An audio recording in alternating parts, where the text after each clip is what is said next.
श्री स्वामी समर्थ. मी महेश काळे आज आपल्या सगळ्यांचे माझ्या यूट्यूब चॅनलमध्ये सगळ्यांचं मनापासून स्वागत करतो. तर आज आपण पाहणार आहोत की येत्या काही दिवसामध्ये अत्यंत महत्त्वाचा सण येणार आहे, तो म्हणजे नवरात्री. बघा, नवरात्री उत्सव हा अत्यंत महत्त्वाचा आणि प्रभावी सण मानला जातो.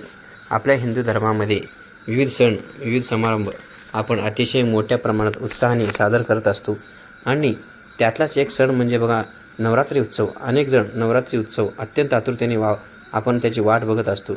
नवरात्री उत्सवाचे महत्त्व हे खूप पटीने आहे. बघा, आपल्या हिंदू धर्मामध्ये याला विशेष महत्त्व दिलं जातं. त्यामुळे आपण वर्षातून 4 नवरात्री येत असतात. एक म्हणजे चैत्र नवरात्री, दुसरी म्हणजे शारदीय नवरात्र आणि ज्या 2 नवरात्र असतात त्या गुप्त स्वरूपात असतात.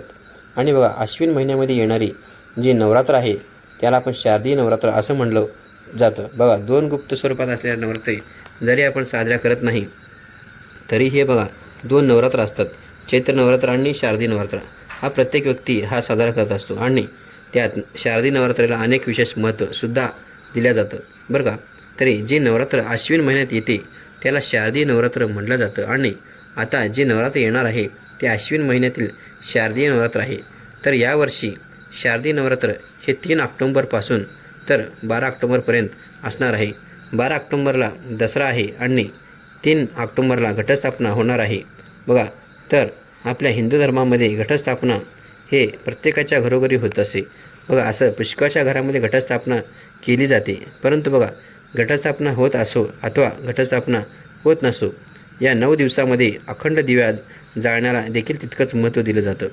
बघा, त्या दिवशी आपल्याला 9 माळी, 9 रंग, 9 देवीच्या विविध रूपांची आपण सेवा करत असतो.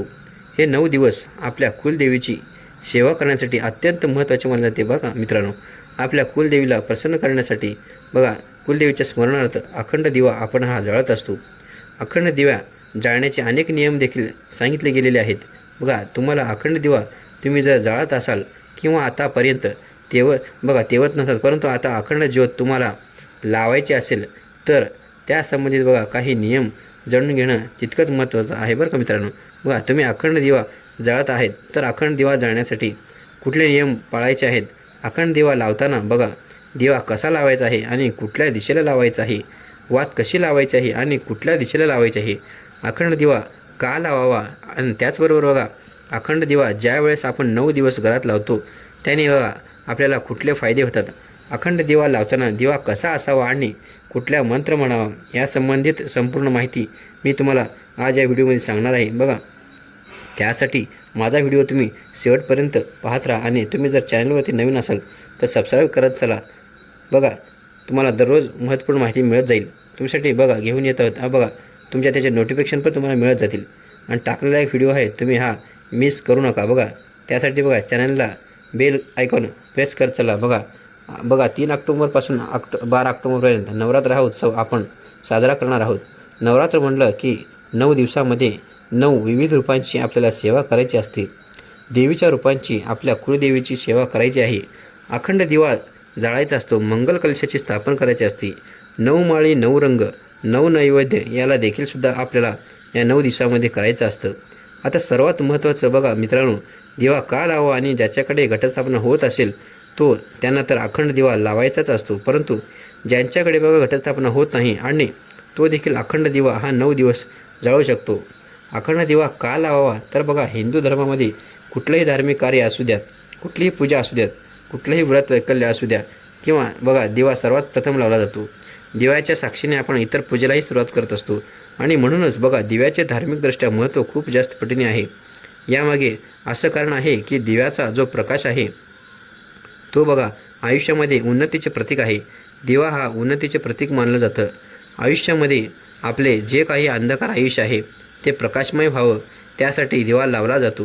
बघा, घरामध्ये जाळतो त्यावेळेस आपल्या घरामध्ये सकारात्मक ऊर्जा निर्माण होते. जे काही घरामध्ये असलेली वाईट शक्ती, नकारात्मकता आहे त्याचा नाश होत असतो. नवरात्रीच्या 9 दिवसामध्ये बघा ज्यावेळेस आपण पूर्ण 9 दिवस अखंड दिवा जाळतो त्यावेळेस आपल्याला त्या अखंड दिवा जो आहे तो बघा आपल्याला कुलदेवीचे प्रतीक म्हणून, कुलदेवीचे स्वरूप म्हणून आपण त्याची पूजा करत असतो. बघा, त्याचबरोबर अखंड दिवा लावताना आपल्याला तो विझणार नाही याची देखील आपल्याला काळजी घ्यायची आहे. बरं, अखंड दिवा कसा लावायचा?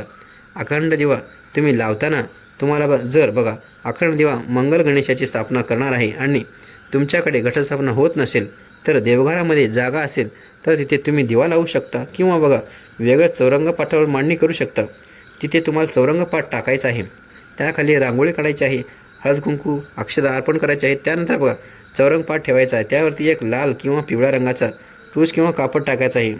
त्यावरती तुमच्याकडे असलेली कुलदेवीचा फोटो असेल किंवा मूर्ती असेल तो ठेवायचा आहे. मंगल कलशाची तुम्ही स्थापना करत असाल, मंगल कलशाची स्थापना देखील करायची आहे. त्याचा चौरंग पाठावर आणि त्यानंतर अखंड दिवा लावायचा आहे. संपूर्ण पूजाविधी करायची आहे. घटस्थापना होत असेल, घटस्थापना संपूर्ण करून घ्यायची. दिवा सर्वात प्रथम एक छोटासा दिवा जो आहे तो आपल्याला लावायचा आहे. बघा दिव्याची पूजा करायची, नंतर बघा घटस्थापनेला सुरुवात करायची. मग जो आपण छोटा दिवा लावलेला आहे त्याचे दिव्याने बघा अखंड दिवा जळायचा. सर्वात प्रथम संपूर्ण पूजा करून घ्यायची आणि शेवटी बघा अखंड दिवा हा लावायचा. अखंड दिवा कसा लावायचा? बघा दिवा लावताना तुमच्याकडे जो दिवा आहे तो तुम्ही घेतला तरी चालेल, परंतु बघा दिवा कुठलाही धातूचा तुम्ही घेऊ शकता. नवीन विकतच आणावं असं काही नाही बरं का. तुमच्याकडे जे आहे तुम्ही त्याच्याने सुद्धा तुम्ही ज्योत जाळू शकता. बघा त्यावेळेस बघा दिवा हा मोठा असायला पाहिजे, मग तो कुठल्याही धातूचा असेल तरी चालेल, फक्त दिवा हा मोठा असायला पाहिजे. कारण बघा त्यामध्ये आपण रात्रभर बघा दिव्याजवळ बसून राहत नाही, तर त्यामध्ये तेल रात्री आपण दिवा भरून ठेवला की तेल ते सकाळ होईपर्यंत आरामात पुरलं पाहिजे. तसं बघा मोठा दिवा घ्यायचा आहे. बघा कोणाकडे धातूचा घेतला जातो, कोणाकडे बघा दगडी दिवा तो पण घेतला जातो, कोणाकडे मातीचा दिवा असतो तो पण घेतला जातो. कुठलाही दिवा घेताना बघा मोठा घ्या, म्हणजे तो आपल्याला कसं रात्रभर आपल्याला दिवा लावायचा आहे. बघा कुठे कापसाची वात वापरली जाते, जेही कापसाची वात घेणार आहेत किंवा कलावा घेणार आहेत तो आपला हातवर तरी घ्यावा, कारण बघा तो 9 दिवस आपल्याला पुरेल पाहिजे. शेवटी बघा वात उरली तरीही चालेल, आपण ती वात प्रवाहित करू शकतो किंवा निर्मल्यात टाकू शकतो, परंतु बघा वात घेताना ती छोटी घेऊ नका, कारण तो दिवा 9 दिवस पुरणारा एवढी तुम्हाला घ्यायची आहे. बघा अगदी तुमच्या हातवर वात घेतली की 9 दिवस आरामात आपल्याला पुरत. त्यानंतर बघा दिवा लावताना सर्वात प्रथम तो धातूचा दिवा असेल तो स्वच्छ धुवून घ्यायचा आहे. मातीचा असू द्यात, दगडाचा असू द्यात, त्यांना आपल्याला स्वच्छ धुवून घ्यायचा आहे. बघा सुकवून घ्यायचा आहे आणि त्यानंतर त्यामध्ये दिवा लावायचा आहे.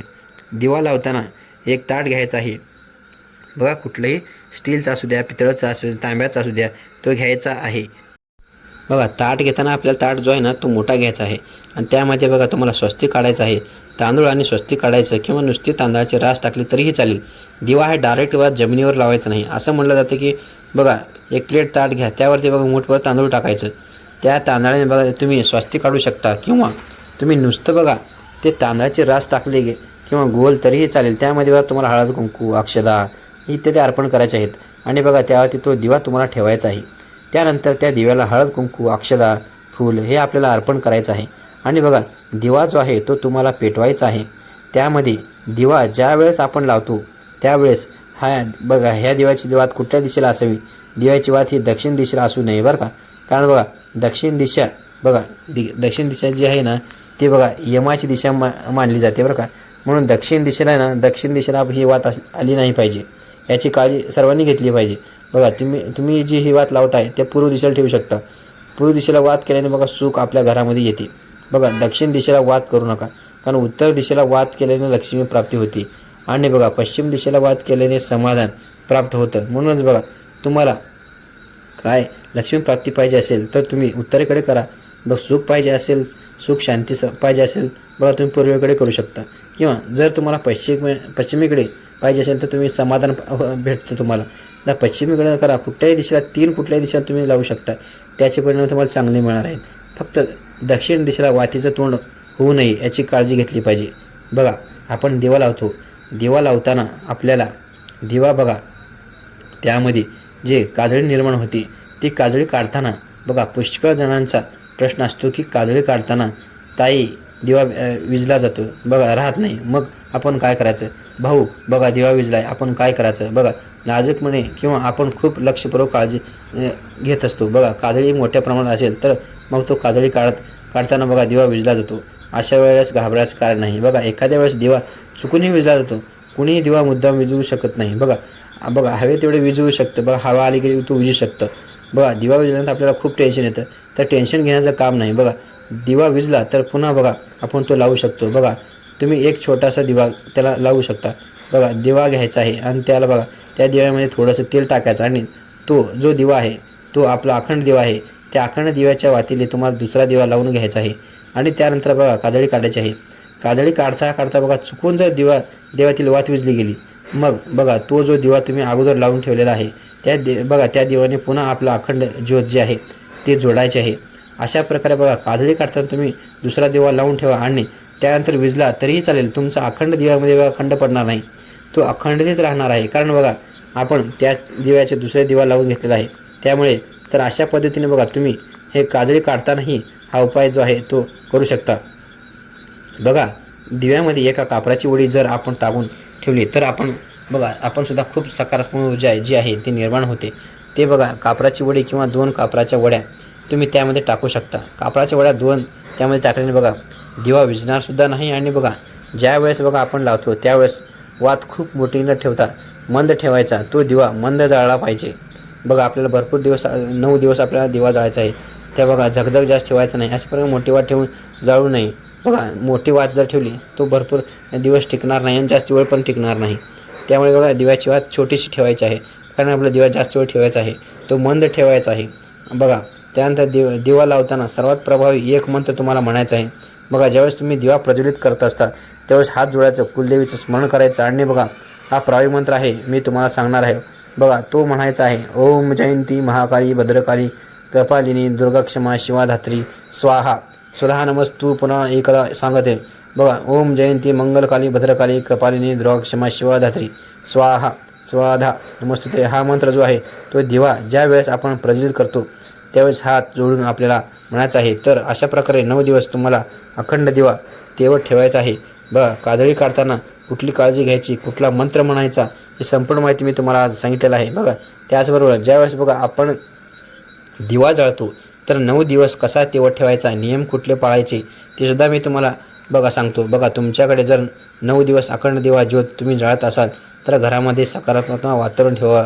कटकटी या गोष्टी तुम्ही करू नयेत, भांडण करू नयेत. बघा सकारात्मक दिशेला आपल्याला वाट ठेवायची आहे आणि अपवित्र गोष्टी या दिवशी करू नये. बघा सोबतच या काळामध्ये ब्रह्मचर्याचे पालन करावं. 9 दिवस ब्रह्मचर्य कटाक्षपणे पाळायचं आहे. 9 दिवसामध्ये आपल्याला घरामध्ये मांसाहार तामसी पदार्थ मद्यपान धूम्रपान याचं सेवन करायचं आहे. बघा सेवन करायचं नाही आहे, कारण जर बघा जो दिवाची मूर्तीजवळ ठेवत असाल तर तेलाचा दिवा देवीच्या डाव्या बाजूला ठेवा आणि तुपाचा दिवा हा उजव्या बाजूला असावा. याला बघा शुभ मानलं जातं आणि म्हणून ज्यावेळेस तुम्ही दिवा लावला त्यावेळेस देवीच्या डाव्या बाजूला तुम्ही ठेवू शकता. म्हणजे बघा जर तुम्ही मूर्त ठेवलेली असेल किंवा फोटो ठेवलेला असेल मग अशा वेळेस फोटोच्या उजव्या दिशेला ठेवायचा आहे किंवा बघा डाव्या दिशेला ठेवायचा आहे. फोटोच्या डाव्या दिशेला आणि तुमच्या उजव्या दिशेला आणि त्यानंतर जो आपण किंवा बघा तुम्ही अगदी समोरासमोर नुसता फोटो ठेवलेला आहे तर अगदी समोरासमोर देखील हा दिवा ठेवू शकता. अशा प्रकारे बघा तुम्हाला काही नियम आहे ते देखील पाळायचे आहेत. तर बघा 9 दिवस दिवा कसा लावायचा, मंत्र कुठला म्हणायचा, संपूर्ण माहिती इथे मी तुम्हाला सांगितलेली आहे. बघा व्हिडिओला आवडल्यास व्हिडिओला लाईक करा, शेअर करा, सबस्क्राईब करा. बघा परत पुन्हा एकदा भेटूया अशाच नवीन माहितीपूर्ण व्हिडिओसहित. तोपर्यंत श्री स्वामी समर्थ.